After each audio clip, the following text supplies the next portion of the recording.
Detail చూస్తే త్వరలోనే రైతన్నలకు భూ విషయంలో భయం లేకుండా చేస్తామని ధరణిని బంగాళాఖాతంలో కలిపేస్తామని మంత్రి పొంగులేటి శ్రీనివాసరెడ్డి అన్నారు. ఇక ప్రజలకు అనుకూలమైనటువంటి ఆర్ఓఆర్ చట్టాన్ని అమలు చేస్తామన్నారు. నల్గొండ జిల్లా తిరుమలగిరి మండలం నెల్లికల్ గ్రామంలో ప్రభుత్వం ప్రవేశపెట్టిన పైలట్ ప్రాజెక్టు చివరి రోజున మంత్రి రైతులకు పాస్బుక్ పట్టాలు అందజేశారు. గత ప్రభుత్వం చేపట్టిన ధరణితో అనేక సమస్యలు ఉత్పన్నమయ్యాయి కాబట్టి ముందుగా రాష్ట్రంలో ఈ ఆచారం తిరుమలగిరి మండలంలో పైలట్ ప్రాజెక్టుగా ఎంపిక చేశామని మంత్రి తెలిపారు. వాటి పరిష్కారంతో రాష్ట్ర వ్యాప్తంగా అమలు చేస్తామన్నారు. రాబోయే రోజుల్లో ఏ ఒక్క రైతుకు భూ సమస్య లేకుండా చేస్తామని హామీనిచ్చారు పొంగులేటి శ్రీనివాసరెడ్డి.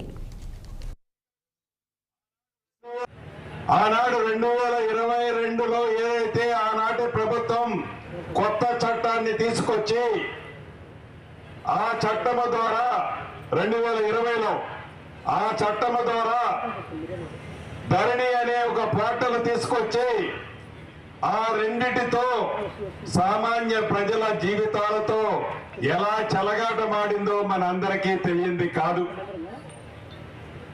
ఎన్నికలకు ముందు ఆనాటి పిసిసి అధ్యక్షులు ఈనాటి ముఖ్యమంత్రి రేవంత్ రెడ్డి గారు అనేక మంది ముఖ్య నాయకులు అనేక వేదికల మీద చెప్పారు, మీకు ధరణి కావాలంటే మాకు ఓటేయకండి, ధరణిని బంగాళాఖాతంలో వేస్తామని పూర్తి విశ్వాసము నమ్మకం ఉంటేనే మాకు ఓటేయండి అని అడిగారు.